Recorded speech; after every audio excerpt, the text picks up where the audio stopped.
I think as you talk about, forgiveness, I think the ultimate example is Jesus on the cross. I mean, as Jesus was on the cross, it was unjust. And what did he say? He said, Father, forgive them, for they don't know what they're doing.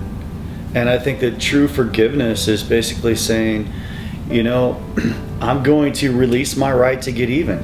And I think, why do we do that? Because our natural tendency is to want revenge.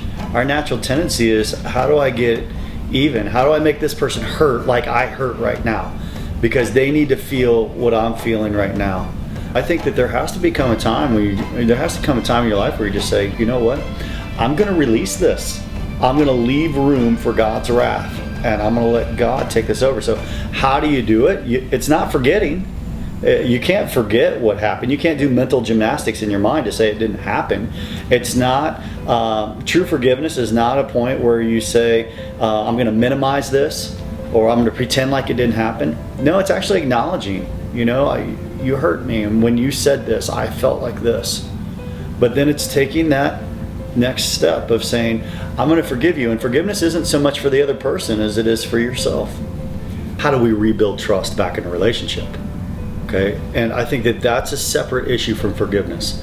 Forgiveness is, you know what, I forgive.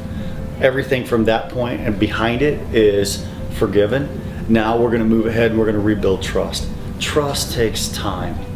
And as I talk with couples that are going through marriage challenges, it's usually the man that usually he's blown it. He's done something. He's had an affair. He's looked at pornography. He's done something in his life, and he's ready to move on. He's ready to say, okay, hey, I said I'm sorry. Don't bring it up anymore. I don't want to talk about it anymore. That God's grace is sufficient. Why can't it be sufficient for you as well? But you also have to understand that trust takes a track record, and the only way that happens is through better behavior. And I think as you're going through that, it's letting no expectations. And I think, unfortunately, we smooth things over a little bit too fast in relationships. So we say, hey, it's no big deal, or it's not a problem. But what happens is, when we don't take care of problems and situations, it's what I call stacking. So what happens is, we have this hurt and we have this offense that happened. And imagine there being this box right here. And when we don't properly deal with that situation, then what happens is another offense happens with the same person. Another box gets stacked up. And then we don't deal with that, and another box gets stacked up. Next thing you know, you have a little feather up on top. And you have a problem, and it's like a little small problem, but it's huge. Well, the problem isn't necessarily the feather. It's not the small. It's this 5-foot wall that's been built up between you because you haven't taking care of the offenses, and then that makes it very difficult to build trust back. So how do we get rid of the box? And how do we properly take care of these things so that we don't keep stacking offense after offense after offense after offense? And I think that's where it comes back to, we've got to have a conversation.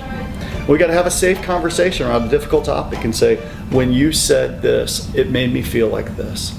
And it's talking to them without attacking, without judging, without labeling, without assuming, and then it's listening. We've got to be quick to listen, slow to speak, slow to get angry, listen to their perspective for understanding, and then we have to just be able to say, you know what, I'm going to mourn the loss of time, the loss of the feelings and emotions that I felt as we went through this. And then what we've got to do is we've got to forgive, and we have to move ahead. Otherwise, it's going to fill our lives with resentment. Forgiveness is important for your own health, for your own family, for your own life. For those of you that are parents, forgiveness is important because more is caught than taught. You teach what you know, but you reproduce what you are. And if you don't forgive, don't expect your kids to forgive. If you're angry, don't expect your kids to be kind. If you lose your cool, don't expect your kids to be calm and collect. It's important for us because this doesn't just affect us, this affects everybody that's around us as well. And the best analogy I have is forgiveness, or if when you don't forgive, you have bitterness, and bitterness is like drinking a bottle of poison and waiting for the other person to die. That makes zero sense. Drop the bottle and say, listen, I'm not going to harm myself anymore. I'm going to choose to forgive. Next service, we are going into Ephesians, and I'm super excited. We got a new series called The Walking Dead, and we're going to be talking about what does it mean to walk dead as zombies, okay, and then what does it mean to actually be activated to where you actually have a life, and what does this life in Jesus Christ look like? How do we walk in Christ? What does that mean? And so I'm very excited about this series called The Walking Dead, starting in the book of Ephesians. It's going to be a 7-week series. There's 6 chapters of Ephesians. Every week we'll take a different chapter and we'll really dig into it some more. So I encourage you to be reading the book of Ephesians to prepare. We were singing a song and I kind of heard you singing. Yeah. Can you sing a tune for us? Dude, I got nothing, man. That's Eddie. I got nothing, Daniel.